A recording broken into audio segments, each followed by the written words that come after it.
చాలా మంది open healers ఉన్నప్పటికీ కూడా నా దగ్గరే ఎందుకు మీరు నేర్చుకోవాలి అనే క్వశ్చన్ కు I will give step by step clarity.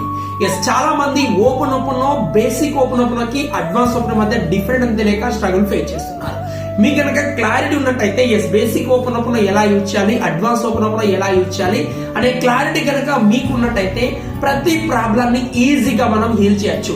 Doctor Julian గారు ఒక మెంటల్ హాస్పిటల్ ని టోటల్ గా హీల్ చేయడం జరిగింది ఈ 4 మ్యాజికల్ వర్డ్స్ ని యూజ్ చేసి. ఒకవేళ మీ లైఫ్ లో కనుక health, relation, career and abundance పరంగా ఏదైనా స్ట్రగుల్ ఫేస్ చేస్తున్నారు, మీరు అనుకున్న విధంగా మీరు అనుకున్న గోల్స్ ని అట్రాక్ట్ చేసుకోలేకపోతున్నారు, బట్ మీకు మీ లైఫ్ లో ఉన్న గోల్స్ ని అట్రాక్ట్ చేసుకోవాలి అని ఉన్నప్పటికీ కూడా మీరు అనుకున్న విధంగా ఫోకస్ చేయలేకపోతుంటే ఈ యొక్క పవర్ఫుల్ హీలింగ్ మీ లైఫ్ లో 100% హీలింగ్ అనేది హెల్ప్ చేస్తుంది. హాయ్ నమస్తే, ఐఎమ్ శ్రీనివాస్ బుద్ధే, ఓపెన్ హీలర్. నా లైఫ్ లో ఎదురవుతున్న ఎనీ బ్లాకేజెస్ ని అండ్ కమ్యూనిటీలో ఎదురవుతున్న ఎనీ బ్లాకేజెస్ ని ఈ పవర్ఫుల్ హీలింగ్ ద్వారా హీల్ చేయడం జరుగుతుంది. ఒకవేళ మీరు కూడా ఈ అడ్వాన్స్ ఓపెన్ హీలింగ్ టెక్నిక్స్ ని మీ లైఫ్ లో ఇంప్లిమెంటేషన్ చేయాలనుకుంటే ఎస్ ఈ కింద ఒక లింక్ ఇవ్వడం జరిగింది, క్లిక్ చేయండి, రిజిస్ట్రేషన్ చేసుకోండి. మాస్టర్ క్లాస్ లో రండి. మాస్టర్ క్లాస్ లో 100% ఒక 3 పవర్ఫుల్ సీక్రెట్స్ ని మనం నేర్చుకోవడం జరుగుతుంది. ఈ 3 పవర్ఫుల్ సీక్రెట్ డెఫినెట్ గా బెనిఫిట్ అనేది చేయడం జరుగుతుంది.